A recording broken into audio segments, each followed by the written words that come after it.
It was late afternoon when I found myself driving down a quiet, country road. The sun was low, casting a golden hue over everything. My mind was preoccupied with the meeting ahead, a conference on state reform. I hadn't expected to take this detour. The narrow, winding path I'd taken to avoid the main highway had led me deep into unfamiliar territory, the air cool and crisp against the open window of my car. I noticed the patrol car before I heard the siren. I had no reason to think anything was amiss at first. I was a respected figure, used to the occasional attention, especially when people recognized me. But this was different. The car sped up behind me, its lights flashing, pulling me over. I sighed, pulling my car to the side of the road and rolling down my window. The officer who approached was tall, with a rigid posture that spoke of authority. He had a stern look, a bit too serious for the situation, as he walked up to my door. I could see his hand resting near the holstered gun, and something about the way he carried himself sent a slight chill down my spine. Maybe it was the way his eyes scanned the inside of my car, or how he circled to the other side of my vehicle, out of sight. "License and registration," he barked, his tone sharp. I gave him the requested papers, trying to keep things calm. But there was something off about this encounter, something that seemed to escalate unnecessarily. He took my documents and, without another word, returned to his car. It wasn't long before I noticed him coming back toward my vehicle, his hand now gripping the gun at his side. I froze, tension creeping up my spine. He didn't pull it out immediately, but the movement was enough to make me nervous. "Step out of the vehicle, please," he ordered. I obeyed, feeling the weight of his eyes on me as I stepped into the chilly air. His expression was unreadable, but there was no mistaking the way he was watching me, alert, cautious. "Is there a problem, officer?" I asked, trying to keep my voice even. He didn't answer immediately. Instead, he just stared at me, almost like he was unsure of something. That's when I realized, he wasn't just another officer doing his job. Something wasn't right. Then, it happened. His voice faltered, barely audible over the breeze. "Wait, he stammered, looking me up and down again. I raised an eyebrow. "What is it?" He didn't speak for a few moments, as if processing what he was seeing. And then, it hit me. It was the suit, the sharpness, the recognition on his face. The realization of who I was. He was finally connecting the dots. "You're the governor?" he asked, his voice full of disbelief. It was at that moment the tension broke, but only for a second. For a brief, unsettling moment, there was silence. The officer just stood there, staring at me as if I were some sort of ghost, his eyes wide with disbelief. It was as if the world had shifted beneath his feet, and everything he thought he knew was suddenly in question. "Yeah, I'm the governor," I said, trying to keep the calm I'd learned to master in the face of pressure. But something in his eyes told me this wasn't just a moment of recognition. This was panic. He fumbled with the gun at his side, his hand trembling slightly. I could see it now, his rigid stance, the tightness in his jaw. The way he looked around, clearly unsure of what to do next. His breath came in shallow bursts, and I could hear the tremor in his voice as he spoke again. I didn't know," he muttered, his face turning pale. "I didn't mean to." The fear in his eyes was palpable. It was clear this wasn't the usual traffic stop. He wasn't just processing the fact that he was talking to a public figure, he was questioning his own actions, his own sense of control.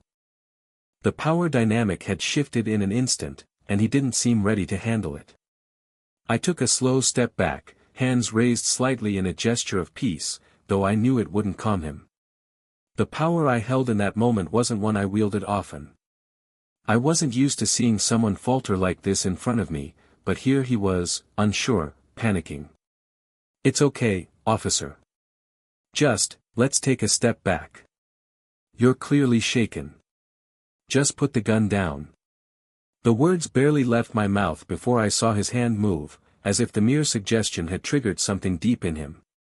His fingers loosened on the gun's grip, and for a split second, I thought he might lower it. But instead, he pulled it back slightly, aiming it at the ground. His stance still remained aggressive, defensive. "I'm sorry," I thought. "I thought you were someone else." "Someone," he trailed off, unable to finish the sentence. But I knew exactly what he was thinking. He had mistaken me for someone else, someone he was supposed to intimidate. But now, the reality of who I was had shifted the dynamic completely. It wasn't just that he had drawn his weapon. It was that his fear now radiated from him. He'd seen me as a threat before he'd even known who I was. And now, faced with the truth, he was in a panic. The tension between us hung thick in the air. The officer's hand remained tight around his gun, though the weapon now pointed down at the dirt road rather than at me. His breath still came in shallow bursts, his eyes darting from the ground to me, as if he was trying to make sense of what had just happened. I could see his mind racing, trying to reconcile his actions with the person standing in front of him. I took a deep breath, stepping back just a little to give him some space, but not too much. I had been trained for moments like these, situations where control was slipping, and I needed to regain it before things got worse. "Officer," I began again, my voice steady but firm, "I need you to put the gun away. There's no reason for this to escalate. We're both here to do our jobs." He blinked, as though my words were slowly cutting through the fog of panic clouding his judgment. His hands trembled as he slowly, methodically, returned the gun to its holster. The clink of the leather as it secured the weapon sounded too loud in the silence. His voice faltered again. I didn't recognize you. I thought you were someone else, someone dangerous." I nodded, understanding what he meant even though he couldn't articulate it fully. It wasn't about me. It wasn't about the job. It was about fear. Fear of what someone could do when they felt their authority threatened. Fear of someone stepping out of line.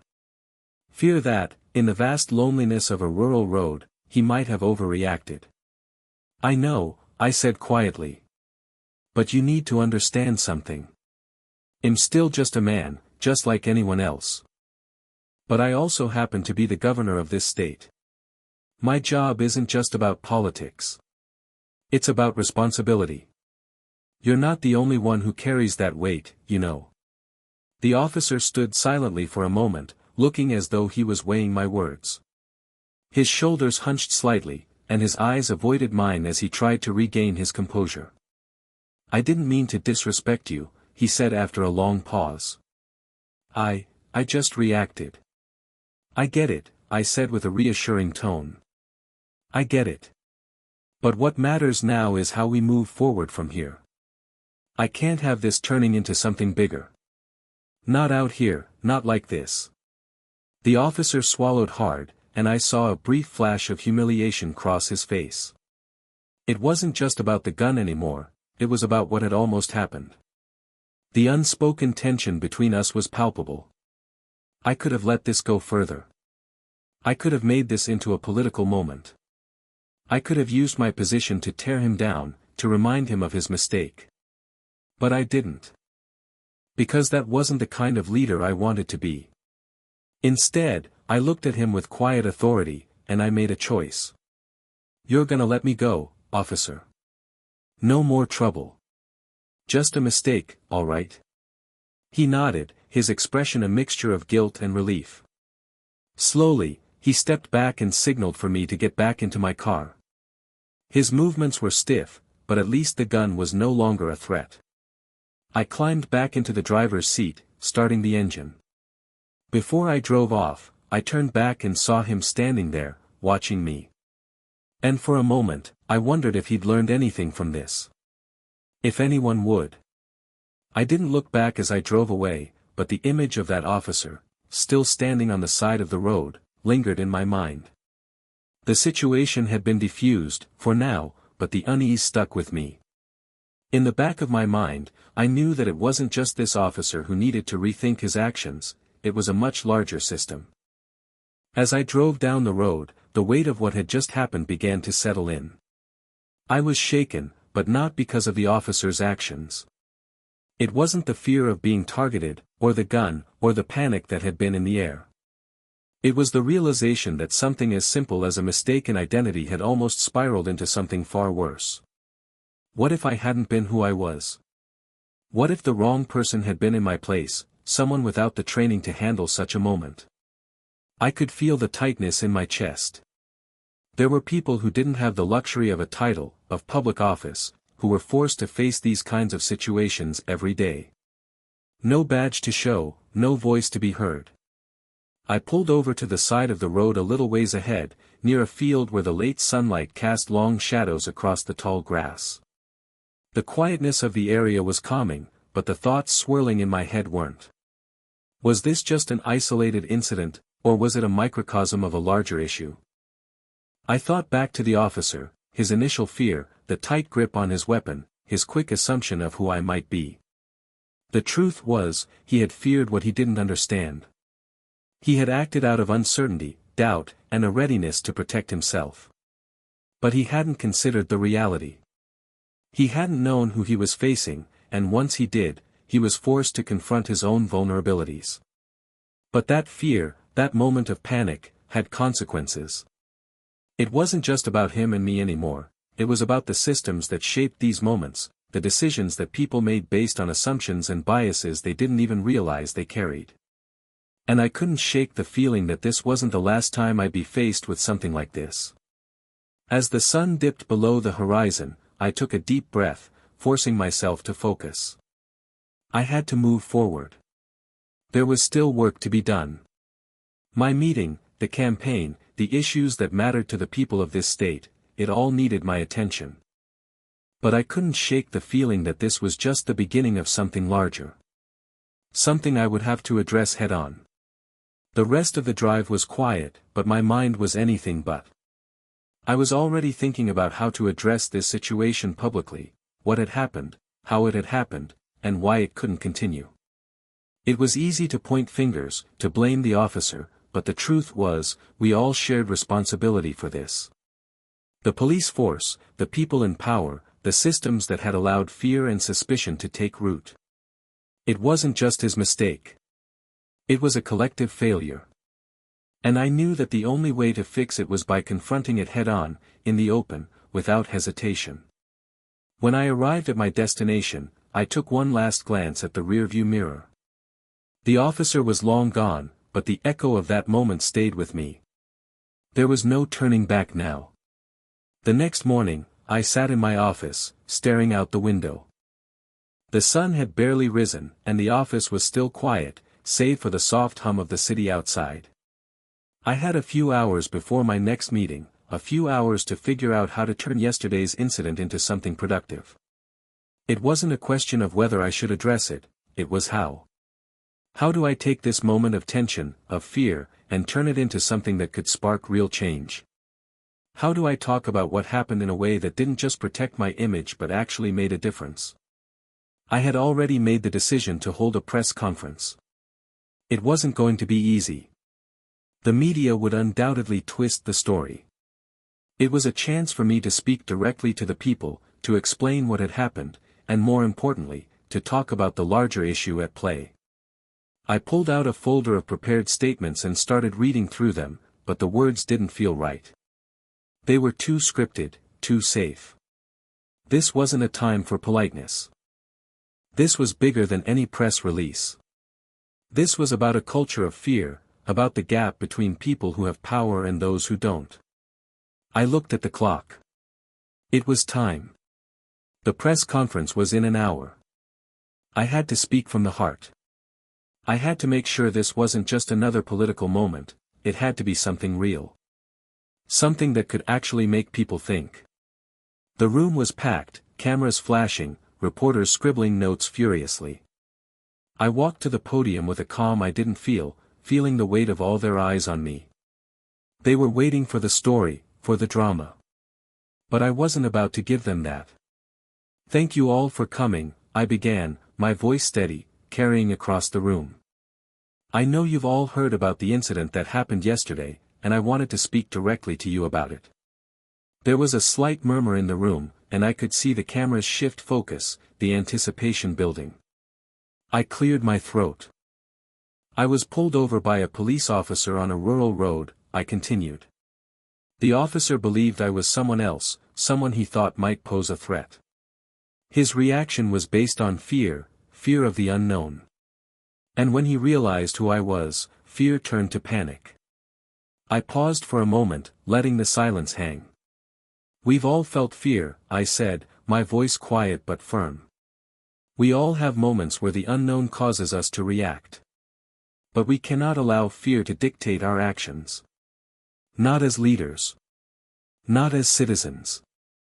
And certainly not as law enforcement. The room was still, the reporters listening intently. I could feel their judgment, but I wasn't afraid of it. Not now.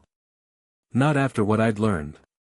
The officer in question made a mistake, yes, I continued.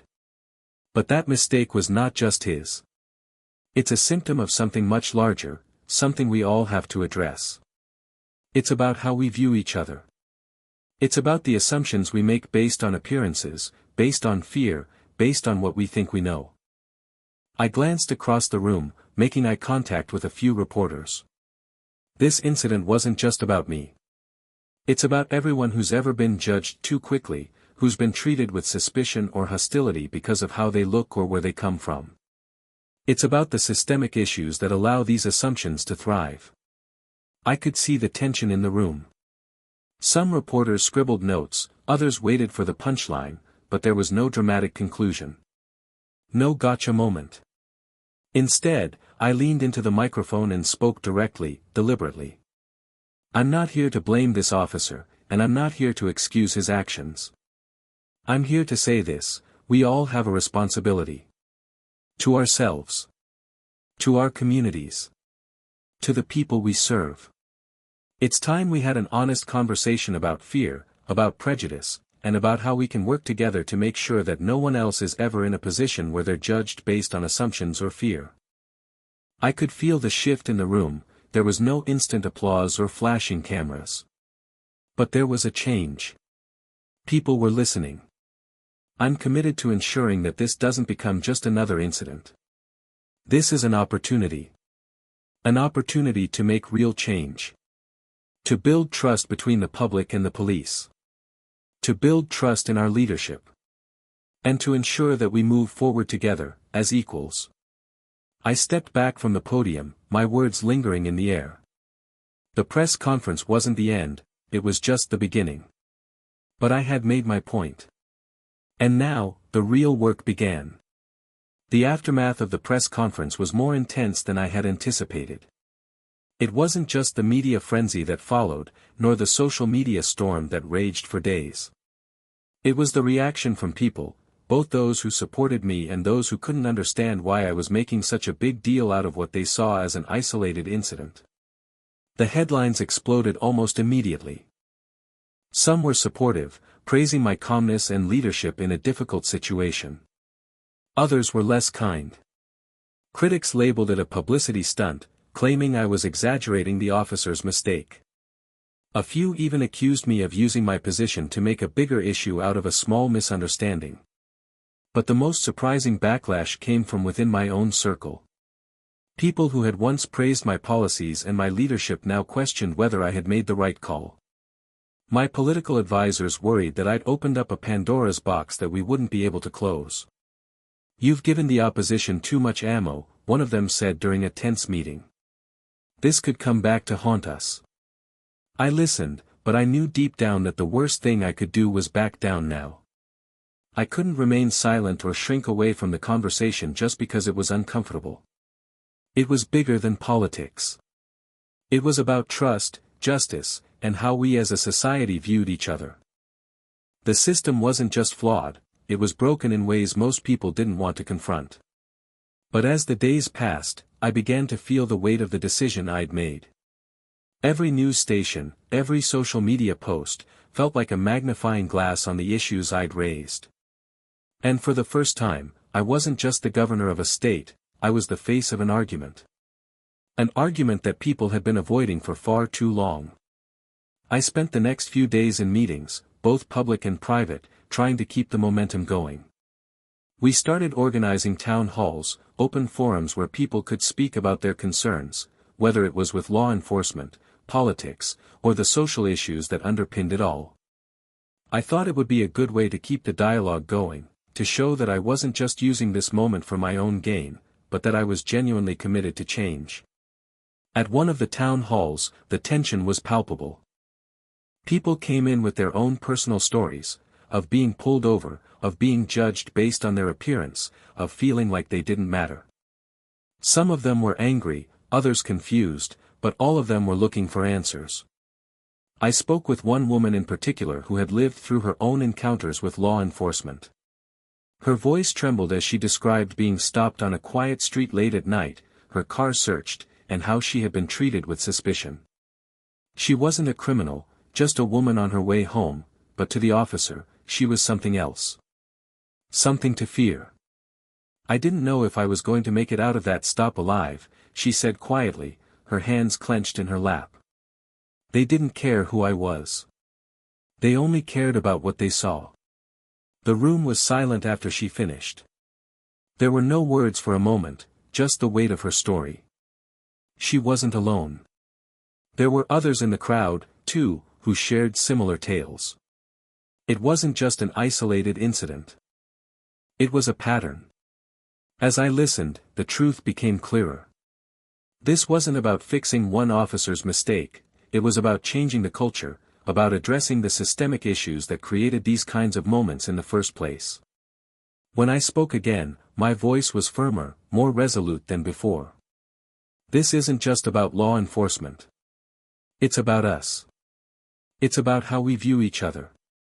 We can't keep turning a blind eye to this. We have to start having uncomfortable conversations. We have to start recognizing that fear, suspicion, and bias are real, and they shape how we live. It's time we start doing something about it. The crowd was quiet, but the sense of urgency was palpable. There was something in the air, a shift in how people were thinking. It wasn't a perfect moment, but it was a step toward something. And for the first time in days, I felt like I was exactly where I needed to be. As the town hall ended, a reporter came up to me with a microphone. "Governor, how do you respond to those who say you've made this into a bigger issue than it really is?" I looked at him, my answer already clear. "If we don't confront the bigger issues now, we'll never be able to fix them," I said, my voice strong. "It's not about making something bigger, it's about facing what's been broken for too long." With that, I turned away, knowing the fight had only just begun. It was inevitable. The pushback had started to feel like a tidal wave. The more I spoke out, the more people fought back, and it wasn't just the usual suspects, the political opponents, the media pundits. It was ordinary citizens, people I'd always believed were allies, who were beginning to question my motives. The phone calls started coming in, angry constituents, former supporters who felt I had gone too far. Some told me they were sick of the race card being played. Others said I was ignoring the real issues, focusing on what they called divisive rhetoric rather than the economy, crime, or the state's budget crisis. They were angry, and they wanted me to apologize for what they saw as an unnecessary disruption. They didn't understand why I was making waves when there were bigger things to focus on.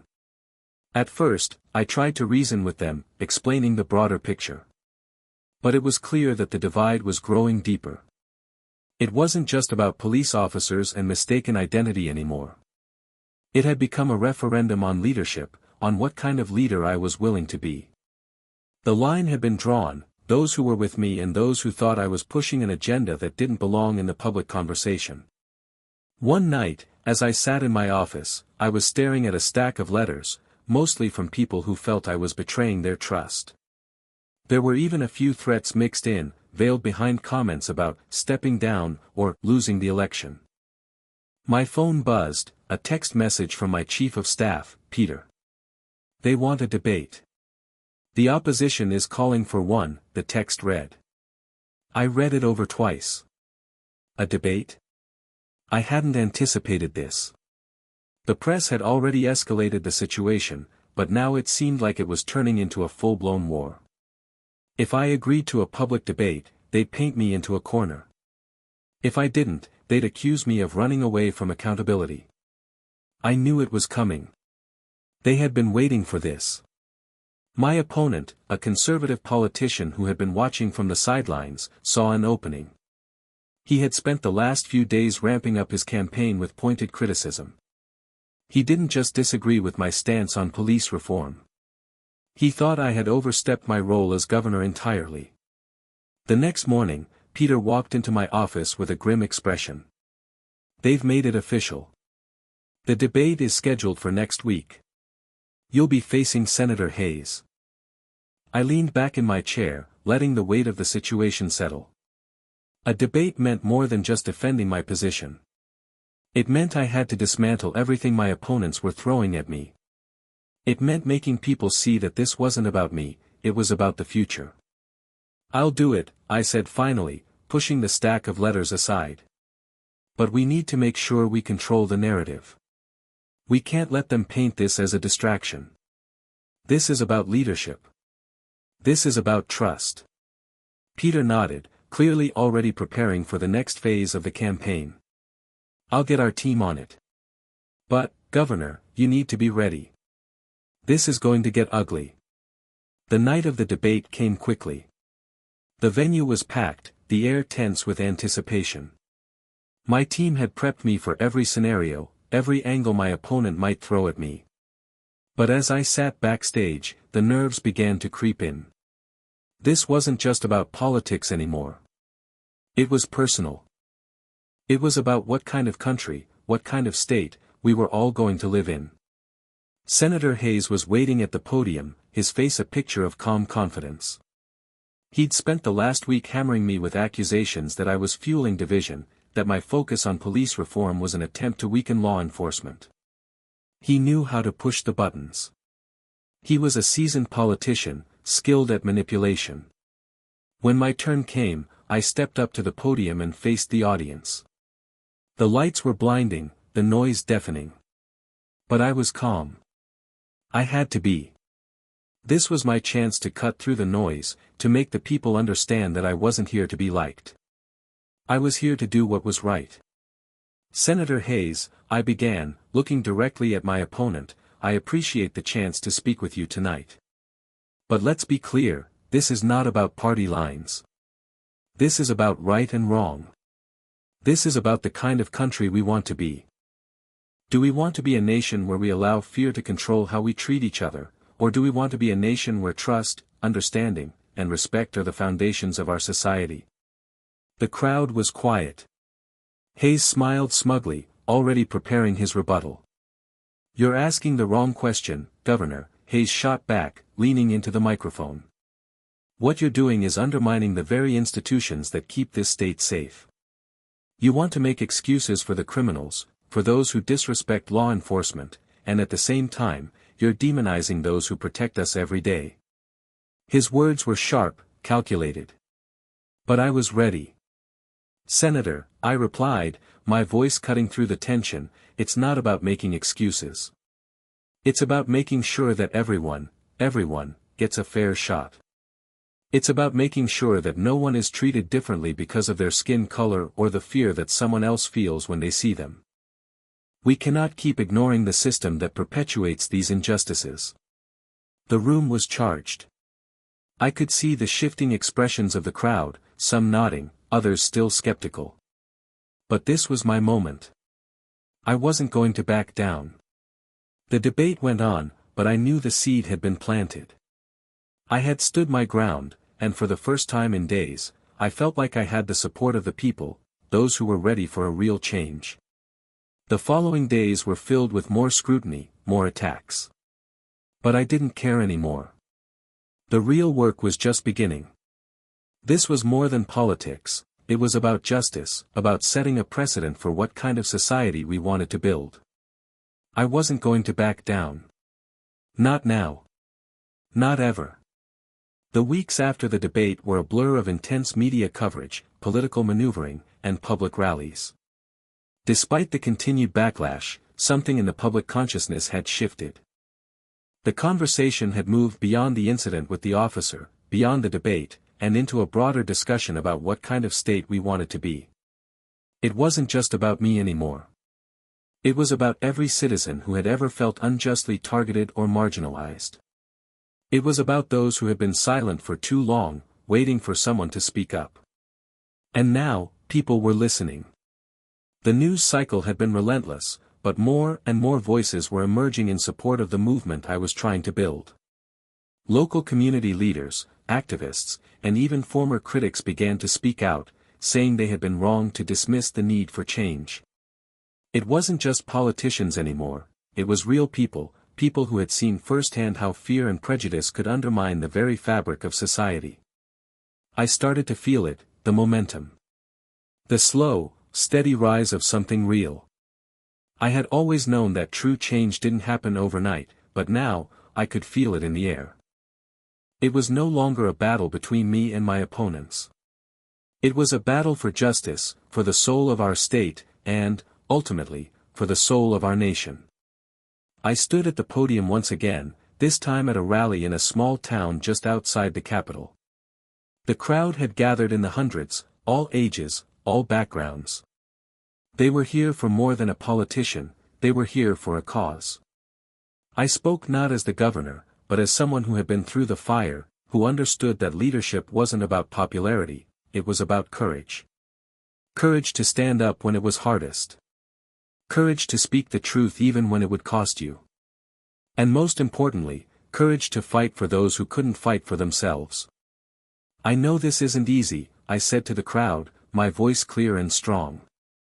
It's easier to look away, to pretend things aren't broken. It's easier to say that everything is fine. But it's not. And it won't be until we face the truth and take action.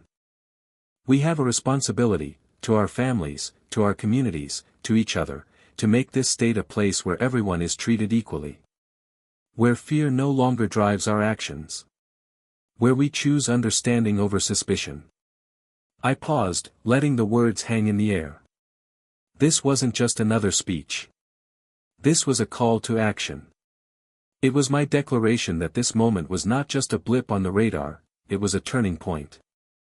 As the crowd erupted in applause, I knew that the path ahead wouldn't be easy. There would be more battles, more opposition, and undoubtedly more moments of doubt. But I also knew that we had crossed a threshold. People were awake now. And together, we were going to change the future. The story of that officer, that moment of fear, had become a catalyst. It had sparked something larger than I ever could have imagined. The real work wasn't over, but I could feel the tide turning. The shift was happening. People were listening, and they were ready to make a difference. In the end, this wasn't about me. It was about all of us, the ones who had been silenced, overlooked, and underestimated. We were no longer invisible. And together, we would make sure the world saw us for what we truly were, human, equal, and deserving of justice. As I left the rally that night, the sky stretched dark above me, but for the first time in a long time, the stars felt a little brighter. The fight had just begun, but we were ready.